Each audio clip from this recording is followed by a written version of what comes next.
The first light of morning crept through the curtains of my apartment, soft and golden.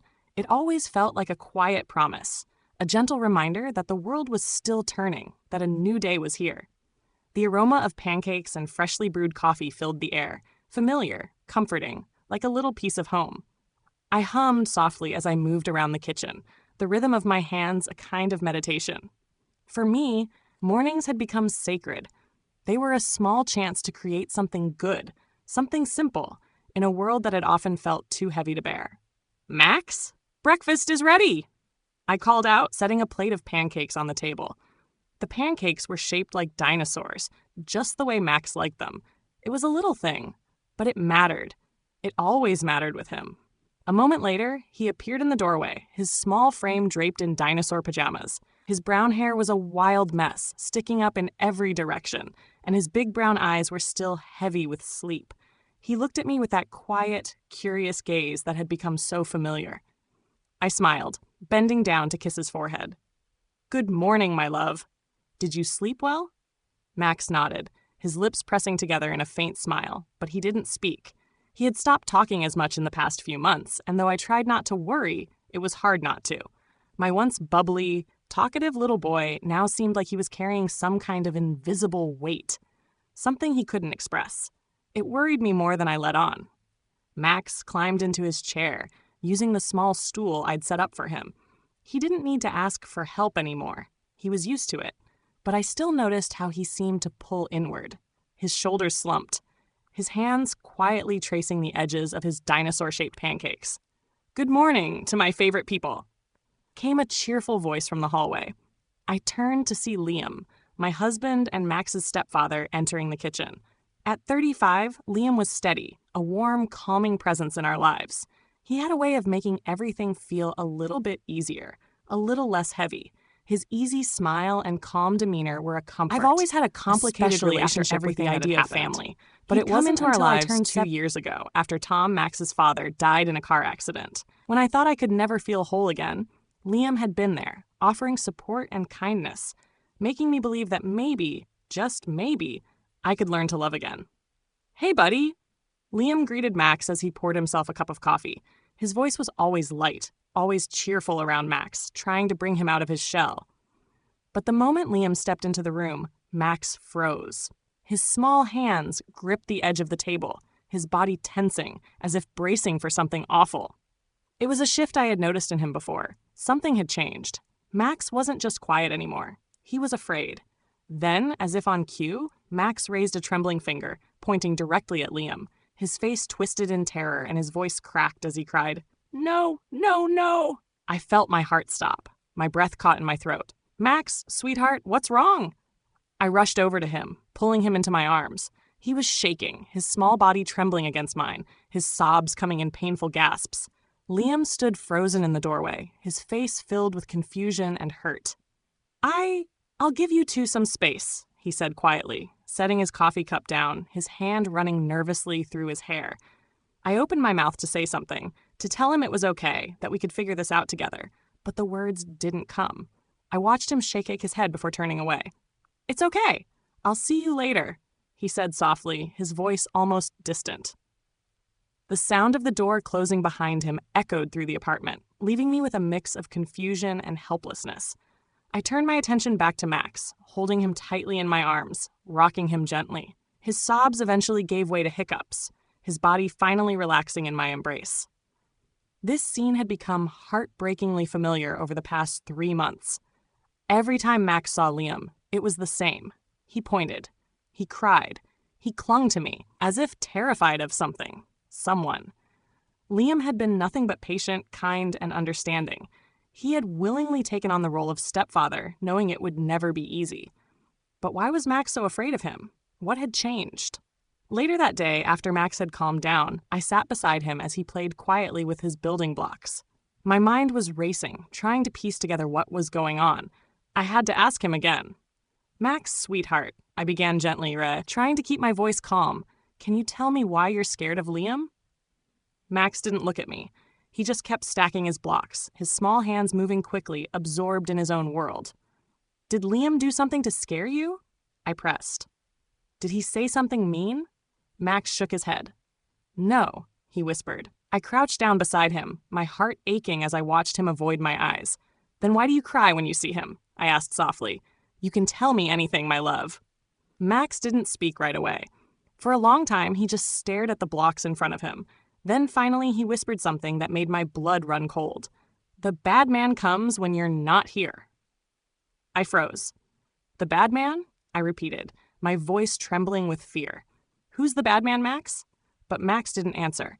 He simply climbed into my lap, burying his face in my shoulder, his little hands clutching my shirt as if holding on for dear life. The words hung in the air like an unanswered prayer. The bad man. It was something so simple, and yet it felt like a nightmare that had crept into our lives without warning. Who was this bad man? Why was Max so scared? And why hadn't he told me before? I held him close, but 1,000 questions swirled in my mind, unanswered. The sense of dread that had started creeping into my heart now tightened its grip. I had to find out what was going on. For Max's sake. The next day, I did something I never thought I would. I bought a small security camera. It was a simple one, small enough to hide among Max's stuffed animals, but powerful enough to capture anything that might be happening when I wasn't around. If something was happening to my son, I needed to know. That afternoon, as I worked, I kept the live feed open on my phone, watching quietly from the other room. I wasn't prepared for what I would see. That evening, after Max had gone to bed, I found myself sitting in the living room, my thoughts tangled and heavy. Liam and I had barely spoken after the incident earlier, and it was clear that the distance between us was growing. I couldn't understand what was happening with Max, what had triggered his fear of Liam. He had never acted this way before, and yet, the more I thought about it, the more I realized that maybe Max's fear wasn't about Liam at all. Maybe it had something to do with the past, something I hadn't seen until now. Liam was sitting across from me, his hands clasped together as he stared at the floor. I could see the guilt written all over his face. He had tried so hard to help Max, to step into Tom's place, but something was off. Max's reaction, the terror he felt every time Liam came near, it was too much. I needed answers, and I needed them now. Liam, I said, breaking the silence. My voice was steady, but beneath it was a layer of hurt. Why were you showing Max pictures of Tom today? Liam looked startled, his brow furrowing. I thought it would help, he said softly, his voice filled with regret.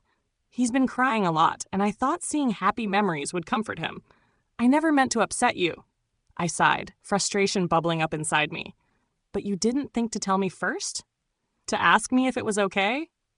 Liam looked at me, his shoulders sagging. I didn't want to hurt you, he said, his voice quiet. I thought I was doing the right thing. I thought it would help him remember his dad, to remind him of the love they shared. But it seems like I was wrong. Tears pricked at my eyes as I looked at him. You didn't do anything wrong, I whispered. I don't know what's going on. Max is terrified of you. I don't understand why. You've been nothing but kind to him. Liam's expression softened as he stood up and walked toward me. I love him, Anna, he said quietly, kneeling down in front of me. I'd never hurt him.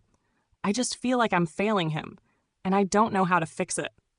I took a deep breath, trying to hold back my tears.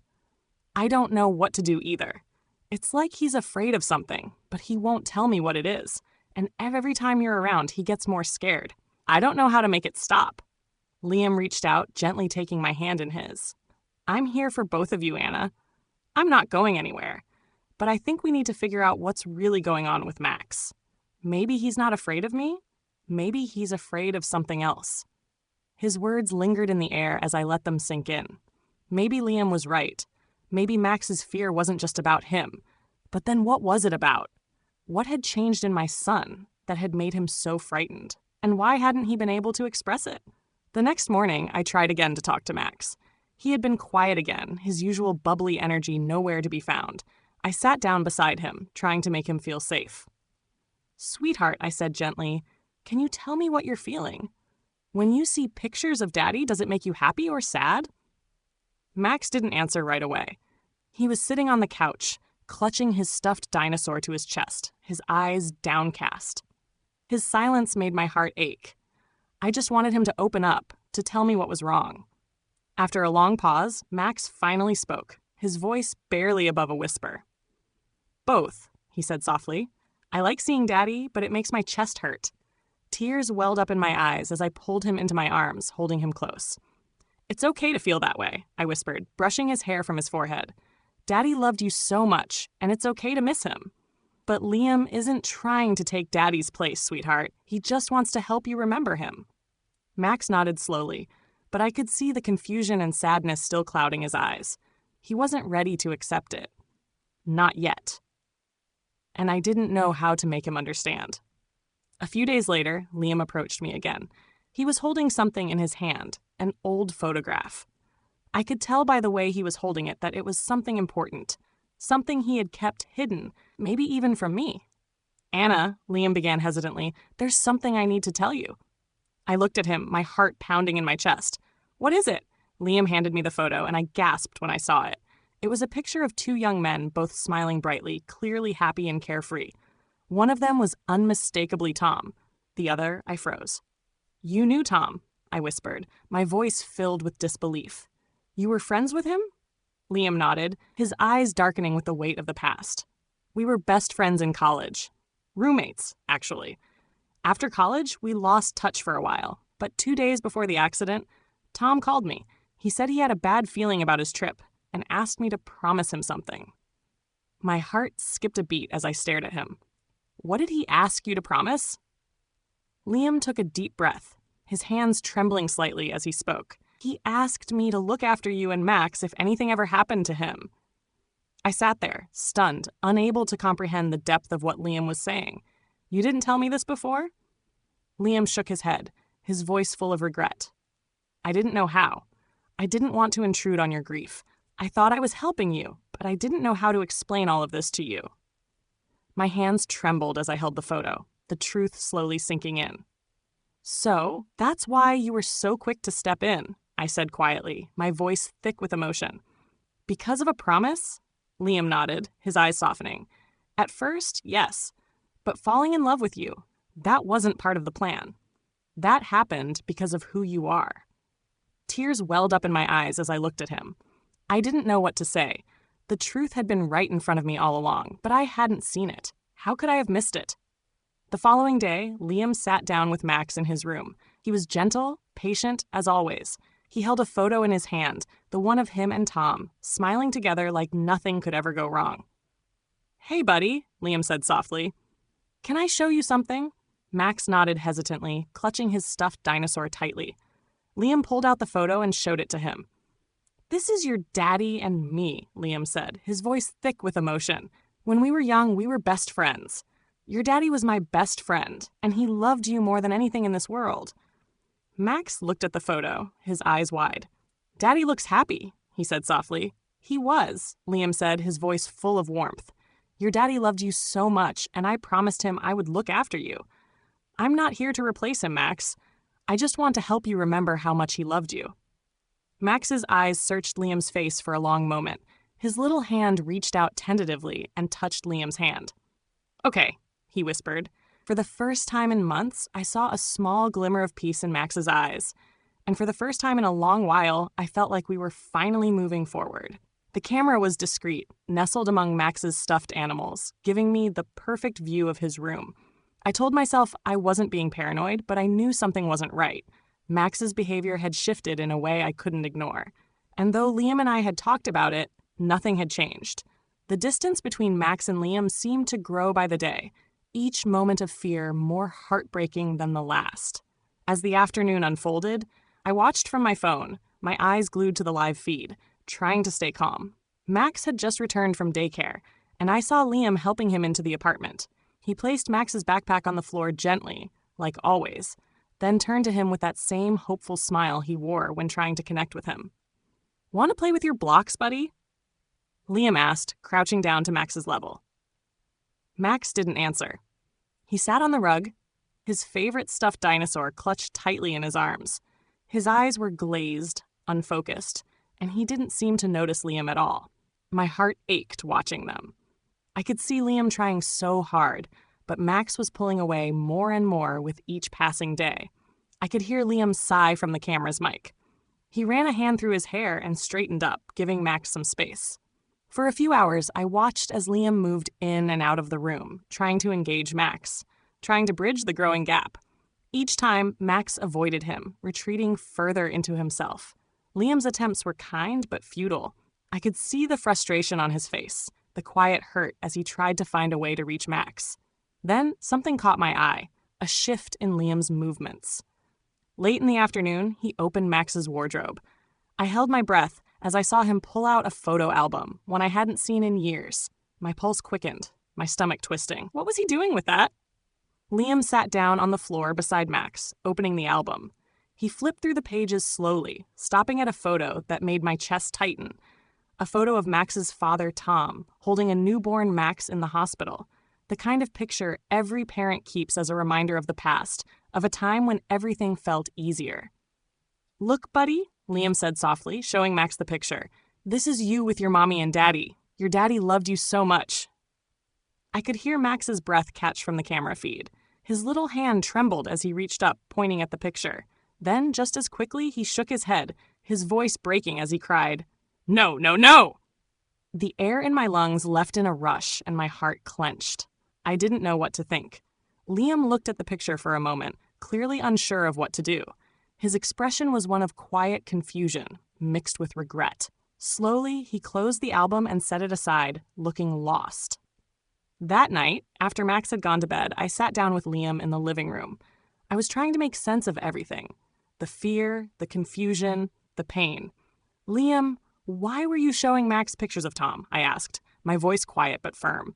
I wasn't angry, but I needed answers. Liam looked taken aback, his eyes wide with surprise. "He was crying about missing his dad," he explained, his voice filled with concern. "I thought showing him some happy memories would help him feel better." "Didn't you think to tell me first?" I asked, the words spilling out before I could stop them. "I understand you were trying to help, but this isn't the way." "I didn't want to upset you," Liam admitted, his shoulders sagging in guilt. "I thought I was doing the right thing, but it seems like it's making things worse." I let out a breath, feeling frustration and guilt clash within me. "Liam, he's terrified of you." "I don't understand what's happening," I said, my voice softer now. Liam sank into the couch, his face clouded with confusion. "Neither do I," he murmured, rubbing his face. "I love Max. I would never do anything to hurt him, but I feel like I'm failing him. I don't know what to do." I stared at him, torn between wanting to comfort him and needing to understand my son's fear. I had always believed in Liam, trusted him, but this, whatever it was that had started happening between him and Max, was something I couldn't ignore. The next morning, I tried again to talk to Max. I needed to know what was going on in that little head of his. "Sweetheart," I said gently as we sat together on the couch, "when you see pictures of Daddy, does it make you happy or sad?" Max didn't answer right away. He stared down at his lap, his small hands fidgeting with the hem of his shirt. "Both," he whispered finally, his voice small. "I like seeing Daddy, but it makes my chest hurt." Tears pricked at my eyes as I pulled him close, hugging him tightly. "It's okay to feel that way," I whispered, pressing my cheek against his soft hair. "Daddy loved you so much, and Liam isn't trying to take Daddy's place. He just wants to help you remember how much your daddy loved you." Max nodded slowly, but his eyes were still clouded with confusion and sadness. He didn't fully understand. Neither did I, to be honest. But I had to keep trying for both of our sakes. A few days later, Liam came to me with something in his hand. He looked hesitant, almost like he wasn't sure how to bring it up. "There's something I need to tell you," he said quietly. He sat down beside me, his hands trembling just slightly as he handed me an old, worn photograph. I looked at the photo, my breath catching in my throat. It was a picture of two young men, both smiling brightly. One of them was unmistakably Tom. I looked up at Liam, my heart suddenly pounding in my chest. "You knew Tom?" I asked, disbelief in my voice. Liam nodded slowly, his eyes filled with a deep sadness. "We were best friends in college. Roommates, actually." My mind was spinning. "Why didn't you tell me?" I asked, my voice filled with both shock and anger. "I didn't know how," Liam said softly. "After college, we lost touch for a while, but 2 days before the accident, Tom called me. He said he had a bad feeling about his trip. He asked me to promise something." I could feel the tension in the room tighten, a cold chill settling in the air. "What did he ask you to do?" I asked, my voice barely above a whisper. Liam took a deep breath. "He asked me to look after you and Max if anything ever happened to him." My heart skipped a beat. I hadn't expected this. "So that's why you stepped in so quickly?" I asked, the words tasting bitter in my mouth. "Because of a promise?"